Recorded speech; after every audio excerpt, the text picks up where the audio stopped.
राम राम शेतकरी मित्रांनो, आपल्या सर्वांचं स्वागत आहे आपल्या कृषीवेद गणेश यूट्यूब चॅनलवर.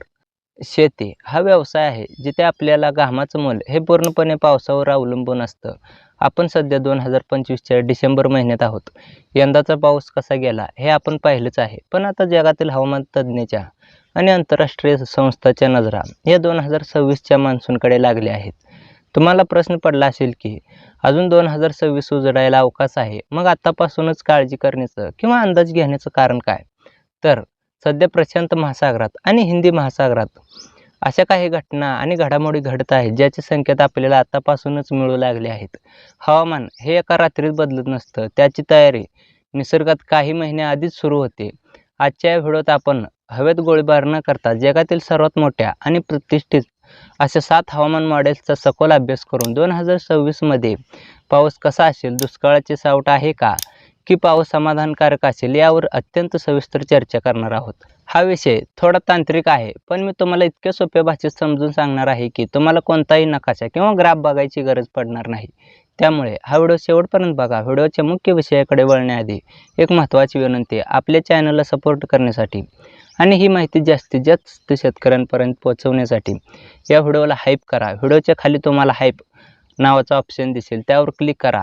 त्यानंतर एक नवीन फोटो ओपन होईल, तिथे काही पॉईंट्स दिलेले असतील तर त्या पॉईंट्सवर क्लिक करा.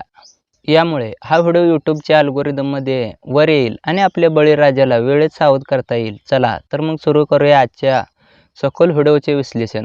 व्हिडिओत पुढे जाण्याआधी आमचं एक खास व्हॉट्सअप चॅनल आहे जिथं दररोज शेतीशी संबंधित भन्नाट माहिती मिळते. लिंक डिस्क्रिप्शनमध्ये आहे, एकदा नक्की भेट द्या. तसंच आमचं इंस्टाग्राम अकाउंट देखील फॉलो करा, कारण तिथंसुद्धा तुम्हाला माहितीपूर्ण आणि सखोल रील्स पाहायला मिळतील.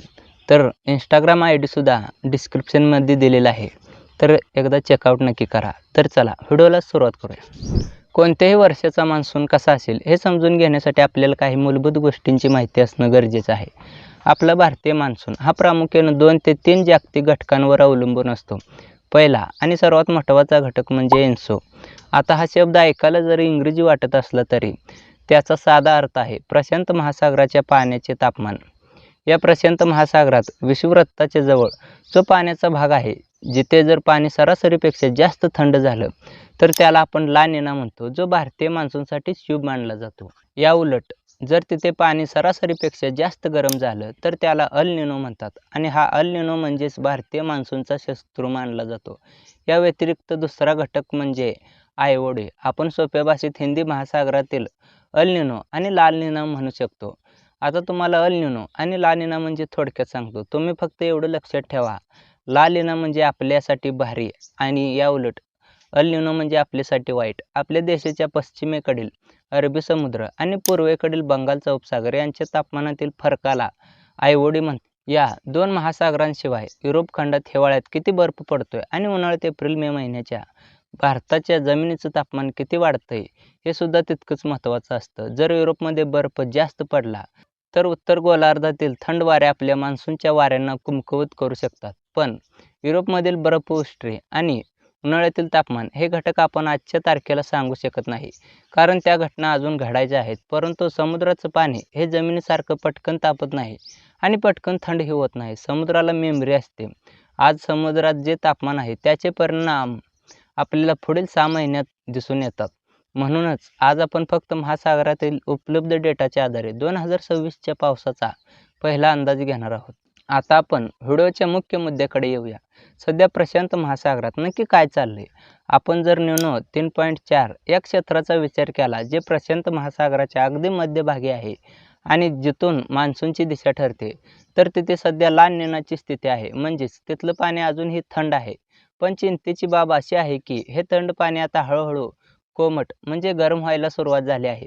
जर आपण गेल्या काही दिवसांची आकडेवारी पाहिली तर 17 नोव्हेंबरला तिथल्या पाण्याचे तापमान ऋण म्हणजे -0.7 अंश सेल्सिअस इतकं होतं, जे चांगल्या मान्सूनचं लक्षण होतं. पण त्यानंतर 24 नोव्हेंबरला ते अजून खाली आलं. मात्र 1 डिसेंबर आणि 8 डिसेंबरच्या आकडेवारीनुसार तापमानात वाढ होऊन ते आता -0.5 अंश सेल्सिअसपर्यंत वर आला आहे. याचा अर्थ काय? तर निसर्ग असा इशारा देतोय की सध्या असलेला ला निना आता हळूहळू कमकुवत होत आहे.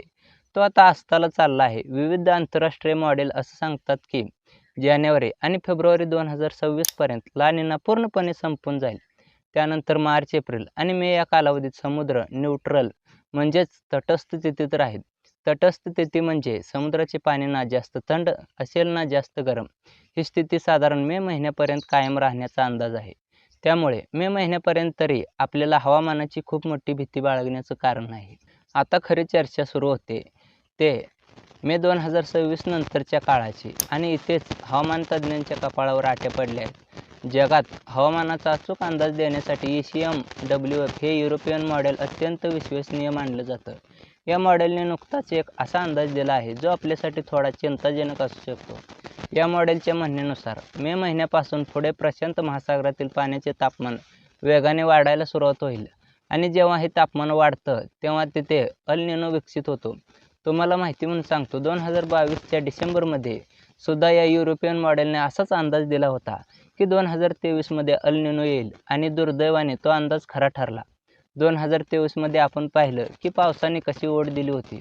सध्याचा ECMWF मॉडेलचा जो आलेख आहे आणि 2022 सालचा जो आलेख होता त्यामध्ये भयानक साम्य दिसून येत आहे. दोन्ही आलेख अगदी सारखेच आहेत. याचा सरळ अर्थ असा होतो की 2026ची परिस्थिती ही 2023 सारखी असू शकते. जर जून महिन्यापर्यंत अल निनो विकसित झाला तर मान्सूनच्या सुरुवातीलाच म्हणजे पेरणीच्या काळातच पावसाचा लहरीपणा आपल्याला पाहायला मिळू शकतो. अमेरिकेची नोवा ही संस्था आणि त्यांचे तज्ज्ञसुद्धा असं म्हणत आहेत की जुलै, ऑगस्ट आणि सप्टेंबर या मान्सूनच्या मुख्य 3 महिन्यात अल निनो सक्रिय होण्याची शक्यता 45%हून अधिक आहे. हे प्रमाण सामान्य मान्सूनच्या शक्यतेपेक्षा जास्त आहे. म्हणजेच 2026च्या पावसाळ्यात विशेषतः दुसऱ्या टप्प्यात पावसाचे प्रमाण सरासरीपेक्षा कमी राहण्याचा धोका निर्माण झाला आहे. आपण फक्त एका मॉडेलवर विसंबून न राहता इतरही मॉडेल्सचा धांडोळा घेतला आहे. यामध्ये भारतीय हवामान विभागाचे IMD पुणे मॉडेल, ऑस्ट्रेलियाचे हवामान खाते BMO आणि अमेरिकेचे CFS-V2 मॉडेल यांचा समावेश आहे. आनंदाची गोष्ट म्हणजे भारतीय हवामान विभाग आणि ऑस्ट्रेलिया मॉडेल सध्या तरी लगेच अल निनो येईल असं स्पष्टपणे सांगत नाही. त्यांच्या मते मे महिन्यापर्यंत स्थिती न्यूट्रल राहील. पण त्यांच्या डेटामध्ये एक गोष्ट लपून राहिलेली नाही, ती म्हणजे ग्राफची दिशा ही अल निनोच्या बाजूने झुकलेली आहे. म्हणजे जरी त्याने रेड अलर्ट दिला नसला तरी इशारा नक्कीच दिला आहे. आता तुम्ही म्हणाल की जर प्रशांत महासागरात गडबड झाली तर आपला हिंदी महासागर आपल्याला वाचवेल का? तर सध्या तरी हिंदी महासागरातून खूप मोठ्या आशेचे किरण दिसत नाहीत. सध्या आपला IOD हा निगेटिव्ह म्हणजेच नकारात्मक आहे. निगेटिव्ह IOD असताना पाऊस सहसा कमी होतो किंवा तो दिशा बदलतो. सुदैवाने येणाऱ्या काळात हा निगेटिव्ह IOD संपून न्यूट्रल होईल असा अंदाज आहे. मे महिन्यापर्यंत IOD 0च्या आसपास राहील. ऑस्ट्रेलियाच्या हवामान खात्यानुसार मान्सूनच्या सुरुवातीला IODकडून विशेष मदत मिळण्याची शक्यता कमी आहे. जर 2026मध्ये मान्सूनच्या काळात पॉझिटिव्ह IOD तयार झाला तर तो अल निनोच्या प्रभावाला काही अंशी कमी करू शकतो. पण सध्या तरी तशी स्पष्ट चिन्हे दिसत नाहीत. त्यामुळे समुद्राच्या दोन्ही बाजूंकडून सध्या तरी मान्सूनसाठी न्यूट्रल ते निगेटिव्ह संकेत मिळत आहेत.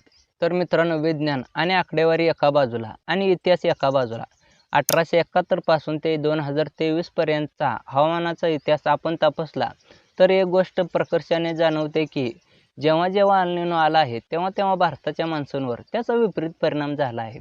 दुष्काळ, पाण्याचे दुर्भिक्ष्य आणि पिकांचे नुकसान हे अल निनोचे समीकरण बनले आहे. मात्र यातही काही आशेचे किरण आहेत. इतिहासात 1914, 1919, 1963 आणि 1997 ही 4 वर्षे अशी होती की ज्यावेळी समुद्रात अल निनो पूर्ण ताकदीने सक्रिय होता तरीही भारतात पाऊस सरासरीपेक्षा जास्त झाला. तर हे कशामुळे घडलं?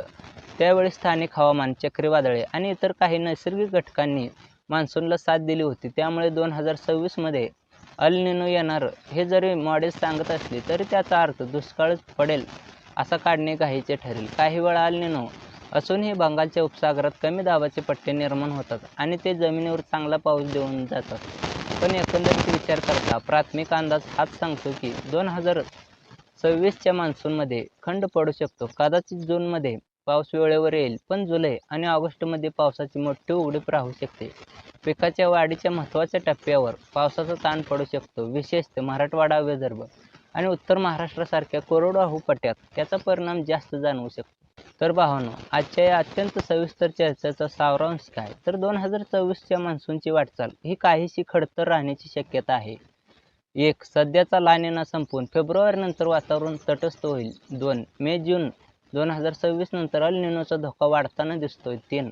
आयओडी सध्या तरी मदतीला धावून येईल असं चित्र नाही. 4. जगातील बहुतांश मॉडेल 2023च्या पुनरावृत्तीचे संकेत देत आहेत. पण हे ऐकून घाबरून जाऊ नका. हा केवळ डिसेंबर महिन्यात वर्तवलेला प्राथमिक अंदाज आहे. हवामान हे अत्यंत चंचल असतं. फेब्रुवारी आणि मार्च महिन्यात जेव्हा उन्हाळ्याची चाहूल लागेल तेव्हा समुद्राच्या तापमानात काय बदल होतात हे पाहणे महत्त्वाचे ठरेल. कदाचित एप्रिलमध्ये चित्र बदलूही शकते. पण एक जागरूक शेतकरी म्हणून आपण बेस्ट केस सिनारिओ आणि वर्स्ट केस सिनारिओ या दोन्हीसाठी तयार राहिले पाहिजे. पाण्याचे नियोजन, पिकांची निवड आणि पेरणीच्या वेळा यामध्ये आपल्याला पुढील काळात लवचिकता ठेवावी लागेल. मी आणि माझी टीम या हवामान बदलांवर, समुद्राच्या प्रत्येक लहान मोठ्या हालचालीवर बारीक लक्ष ठेवून आहोत. जसा काही नवीन डेटा येईल किंवा IMD कडून काही अधिकृत अपडेट येईल तसा सविस्तर व्हिडिओ मी तुमच्यासाठी घेऊन येईलच.